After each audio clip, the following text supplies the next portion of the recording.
After owning the monitor for about a week now, I have only one conclusion to make. It is absolutely mind-blowing. Okay, so to put it in perspective, I was running the LG 29UB65, which is a 29-inch 2560 by 1080 monitor at 60Hz. A very good monitor, but basic. There's nothing special to it. But that's reflected in its reasonable price of £270. So to compare that to a £970 monitor isn't fair, but I don't have a choice because it's the transition I have made and has shaped my opinions of both new and old monitors. The X34 Predator is one hell of a piece of kit, falling down in rare moments and doing so gracefully, with the overall observation being that this is arguably one of the best monitors you can buy at this point in time.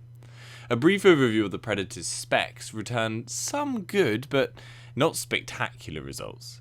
It has 4 USB 3.0 ports, 1 HDMI and 1 DisplayPort, LEDs along the bottom, but its selling points are really its G-Sync capability and a potential overclock for 100Hz, up from its native 60, all at the gorgeous curved 34-inch 3440 by 1440 resolution. So I was lucky when it arrived. I didn't have any blue band issues, which some people have been having, and I also didn't have any dead pixels, so yeah, thankfully I wasn't returning the monitor. Now, it would have been best if I could have mounted it on a wall, simply for the ease of adjustability, but that said, it is high enough for my current desk, and I'm 6'4", so that is saying something. The stand is a noticeable issue and will cause problems for many like myself. In my setup video, you can see how I had to put it on a shelf behind my desk in order to get the monitor to go in the perfect position, as the stand is so deep. But that does allow for it to be very steady and secure, so it's a bit of a trade-off. I do get the occasional coil whine, but that is usually just in games, and then you have the speakers on, so it just drowns out the noise. The whine isn't something like a graphics card, which is, in my experience, very loud, but it is noticeable without sound on, and it definitely would be better if they could omit that issue in the future. Now, on to G-Sync. Oh my god, it's amazing. I had high hopes for it. The idea that I could game without the worry of screen tearing and the ability to do so is a godsend. Seriously, one of those things that only when you experience it firsthand do you realize how necessary it is, especially when trying to game at 1440. Now, 1440 is absolutely fantastic. 80% more pixels allows for an unbelievable amount more of content on screen at any one time. For anything other than gaming, I cannot recommend it more. However, for gaming, it is hard to recommend. There is definitely no doubt that the increased DPI allows for crisper images, but in gaming the difference from 1080p isn't huge, yet the performance impact is. However, G-Sync is a massive saviour here, allowing you to fluctuate about, something you will do, without really noticing the FPS changes, and it is a godsend for 1440p gaming. Without it, it just wouldn't be very good.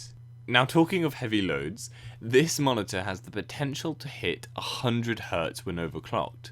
A few things here: I couldn't get it to run at 100, instead had to drop it to 95, which admittedly isn't much of a difference, but it just meant that setting up the increased hertz on Windows was confusing as hell because it kept rejecting 100 even though I'd set it on the monitor, and only after multiple attempts did I then think to try 95 on the monitor and then on NVIDIA control panel, and that time it worked. The noticeable problem for anyone buying this monitor now is that due to its limited sales, because there's not going to be a huge demand for this premium level entry monitor, it means that there's not really many Googleable searches, if that's a word, for fixes to problems, leaving you to really have to just work them out yourself.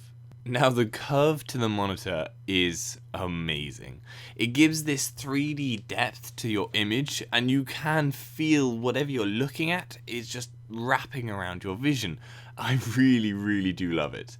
The far corners of my previous 29-inch flat monitor felt further away than those of the Predator, which is another 5 inches bigger. And on the topic of size, 34 inches over 29 inches is a huge difference for whatever reason.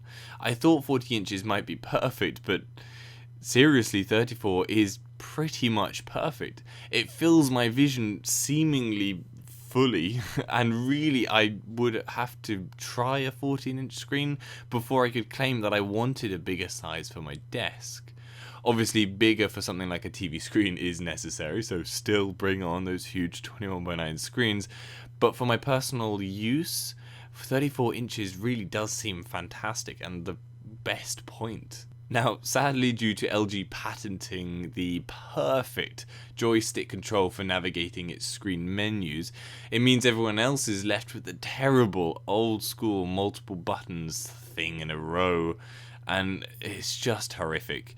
Getting this monitor overclock was a big effort, not just because of the fact that I couldn't get it to do 100 in the first place, but that getting around to find the actual settings to do the overclocking was a nightmare. However, I have managed to learn to navigate the menus far better after a few days of use, and it's no longer really much of an issue, but yeah, I just, for example, wish that there was a fast way of manipulating the brightness, because really that's the only reason I ever access the menus, and it being hidden behind so many layers is just frustrating and just takes too long. Overall, do I regret buying the monitor? Absolutely goddamn no. This has knocked me over with its brilliance.